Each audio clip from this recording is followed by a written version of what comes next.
আজ 13ই ফেব্রুয়ারি, বিজয়া একাদশী ব্রত। দিনটা আমার জন্য অনেক খুশির ছিল। গতকাল রাত্রে একটা খুশির সংবাদ পেয়েছিলাম, মানে সব কিছু মিলিয়ে ভীষণ ভালো দিনটা আমার কাছে। আর এমনিতেও একাদশী ব্রত আসলে আমার বাসা থাকে উৎসব মুখর, সব কিছু পরিষ্কার পরিচ্ছন্ন, গোছানো গাছানো। তো খুব ভোরেই ঘুম থেকে উঠেছি, যেমনটা করি আর কি।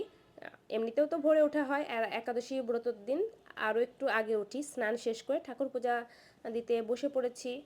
আর হ্যাঁ, এই বিজয়া একাদশী ব্রত থেকেই কিন্তু আমি একাদশী ব্রত করা শুরু করেছিলাম। তো পূজা দেওয়া হয়ে গেছে, এখনও তন্না সোনা ওর পাপা ঘুম থেকে ওঠেনি। আমরা দুইজনই একাদশী ব্রত পালন করব।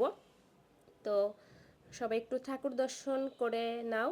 এরপর আমি একটু রান্নাবান্না করব ভগবানের জন্য। সাবুর পায়েস, পোলাও, দেরি করব না। ওর পাপা উঠে তন্না শোনার জন্য একটু ভাত বসিয়ে দিয়েছিল, সিদ্ধ ভাত। পরে আমি হয়তো একটা সবজি ওকে রান্না করে দেব।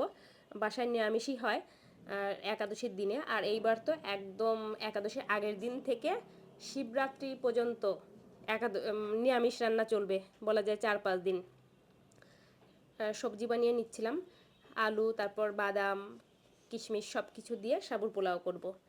আর ভাবছি এর পরের একাদশী থেকে আর কোনো কিছু রান্নাবান্না করব না, ফল খেয়ে একাদশী ব্রত পালন করব। কারণ যত ভালো করে আমি রান্নাবান্না করি, তন্নার পাপা সাবুর পোলাও পায়েস, মানে সাবুটাই তার ভালো লাগে না, সাবু দিয়ে নাকি তার গন্ধ লাগে। যতটুকুই খায় ওই যে জোর করার জন্য আর কি খায়। তো পায়েসটা বসিয়ে দিয়েছি, হয়েও গেছে। সাবুর পায়েস তো বেশ অনেকটা পাতলা করে নামাতে হয়, কারণ যখন ঠান্ডা হয়ে যায় অনেকটা ঘন হয়ে যায়, আর পাতলা না করে রান্না করলে খেতেও ভালো লাগে না। এরপর পোলাওটা রান্না করব সাবুর, তাহলেই হয়ে যাবে। কিন্তু আমার মেয়েটা তন্না সোনা কিন্তু এই প্রসাদ খেতে ভীষণ পছন্দ করে, সাবুর বিশেষ করে হলো পোলাওটা যেভাবে করি। তো সব কিছু রেডি করে নিয়েছি, এখন বসিয়ে দেবো। চলুন আমি যেভাবে রান্না করি একটু শেয়ার করি। একাদশী ব্রত করলে তো যখন রান্না করি শেয়ার করাই হয়। তো প্রথমে দিয়ে দিলাম হলো ঘি, মাঝে মধ্যে সূর্যমুখীর যে তেল ওইটা দিয়েও করি, তো অনেক দিন বাসায় নেই, এর জন্য ঘি দিয়েই করি।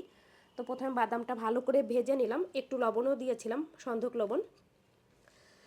তো খুব সুন্দর করে এইভাবে বাদাম ভেজে এমনিতেও কিন্তু রাখা যায়। আবার ইচ্ছা করলে আলু তারপর বাদাম দিয়ে সবজির মতো রান্না করা যায়। তো ভাবি করব, করা হয় না, এইভাবে সাবুর পোলাওটাই করা হয়। তারপর দিয়ে দিলাম আলুটা ঢেকে আস্তে আস্তে, মানে চুলা হিটটা একদম লোতে রেখে সিদ্ধ করে নিতে হবে।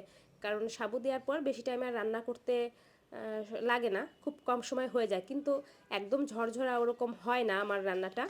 তো তারপর দিয়ে দিলাম সাবুটা, এখন পরিমাণ মতো লবণটা দিয়ে দেব, সন্ধক লবণ। তারপর ভেজে রাখা বাদাম, একটু কাঁচামরিচ দিলাম, তারপর কিশমিশটা পরে দেব। ব্যাস সব কিছু ভালো করে নেড়ে মিশিয়ে ঢেকে রেখে দেব। আর পায়েসটাও তো হয়ে গেছে। পায়েসে যখন ঠান্ডা হয়ে যাবে পায়েসটা, উপর দিক থেকে একটু কিশমিশ সরিয়ে দেব। ব্যাস এই যে রান্না।